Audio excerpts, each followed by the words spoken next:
बहू। क्या सावित्री, मैंने सुना है कि मालती की बहू ने अपने सास ससुर को घर से निकाल दिया है। अब क्या कहूं, आजकल की बहुओं का कोई भरोसा नहीं है, कब क्या कर दें।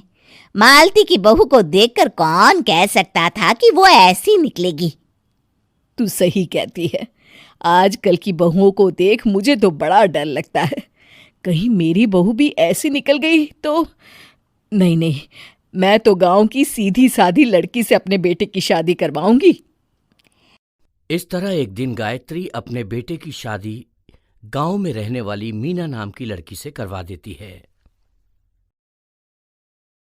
ये लीजिए माँ जी, आपके लिए गर्मा गर्म नाश्ता और चाय। अरे वाह बहू, सच कह रही हूँ, जब से तू इस घर में आई है मुझे तो बड़ा आराम है। तेरे जैसी बहू तो किस्मत वालों को मिलती है। का माँ जी, अब इतनी भी तारीफ मत करिए ना।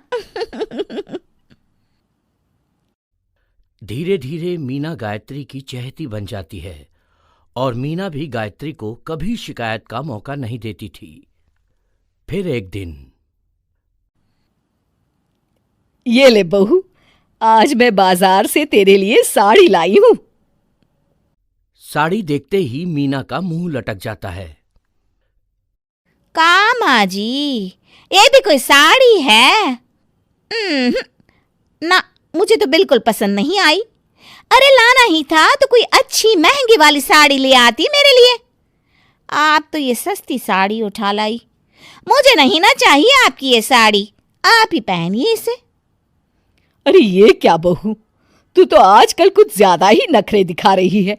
मैं इतने प्यार से तेरे लिए साड़ी लेकर आई हूं और तू है कि उल्टा मुझे ही दो बातें सुना रही है। अरे माँ जी, आप अपने लिए तो बड़ी डिजाइनदार और महंगी महंगी साड़ियां खरीदती हैं और मेरे लिए ये सस्ती साड़ी ले आई। आप समझती हैं कि मैं गांव से आई हूं इसलिए मुझे कुछ नहीं पता। हाँ, अरे कुछ नहीं, तुझे शहर की हवा लग गई है बहू। इस तरह दोनों सास बहू में रोज किसी न किसी बात पर लड़ाइयां शुरू हो जाती थीं। एक दिन गायत्री अपनी कुछ सहेलियों को अपने घर चाय पर बुलाती है।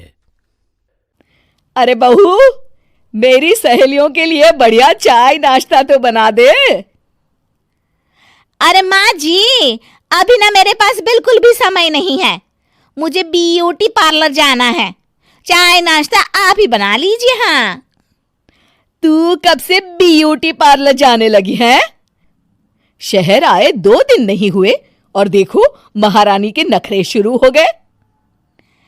बस भी करिए माँ जी, आपसे बहस करने के लिए मेरे पास ना बिल्कुल टाइम नहीं है।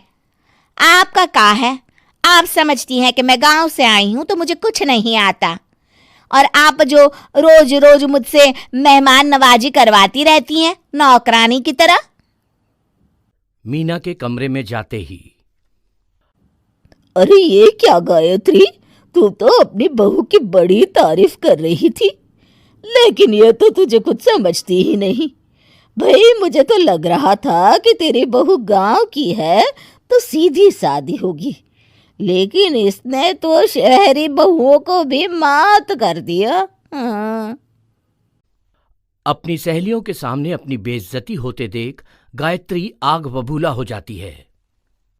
अरे क्या शहर और क्या गांव, मेरी तो किस्मत ही फूटी थी जो मैं इसे बहू बना के ले आई।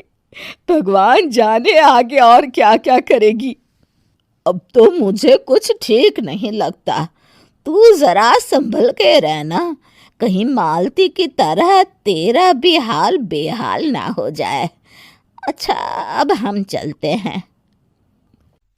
अपनी सहेली की बातें सुनकर गायत्री थोड़ी घबरा जाती है।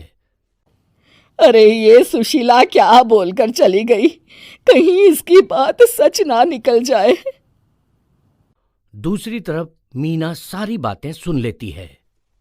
अगले दिन से गायत्री अपनी बहू से कोई काम करवाने से पहले 10 बार सोचती थी। ज्यादातर काम वो खुद ही कर लेती थी। अचानक अपनी सास में आए इस बदलाव को देख मीना, लाइए ना माँ जी, मैं कर देती हूँ ना काम। एक बात पूछूं माँ जी, आजकल ना आप बड़ी चुप चुप सी रहती हैं और अब मुझसे झगड़ना तो दूर, मुझसे खुल के बात तक नहीं करती आप। कुछ नहीं बहू, ऐसे ही। मीना अपनी सास की मंशा भांप जाती है और मुस्कुराते हुए कहती है, अरे माँ जी, चिंता मत करिए, मैं आपको घर से नहीं ना निकालने वाली। ये डर आप अपने मन से निकाल दीजिए।